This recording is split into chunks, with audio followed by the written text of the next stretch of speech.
Welcome back to my mini vlog. तर या T शर्टवर ना खूप दिवसापासून माझी नजर होती.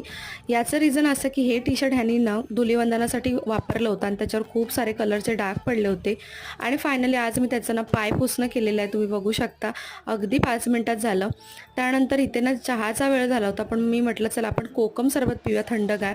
तर इथे पियायला घेतलं, तोपर्यंत आला प्रज्ञा स्कूलमधून. तर लगेचच त्याने मग ग्लास घेतलं ते आणि तो पियायला लागला. त्यानंतर मम्मी आली किचनमध्ये आणि म्हटलं चला आता मखाने जे आहेत ते भाजून घेऊया, कारण अर्धे मखाने तर डीमार्टमधून आणल्यानंतर लोलोने असेच कच्चे खाल्ले होते. तर आज फायनली भाजायला घेतले आणि चहाची सवय सुटावी म्हणून मी आज ना गूळ टाकून चहा प्यायली, पण तो मला इतका काही खास वाटला नाही.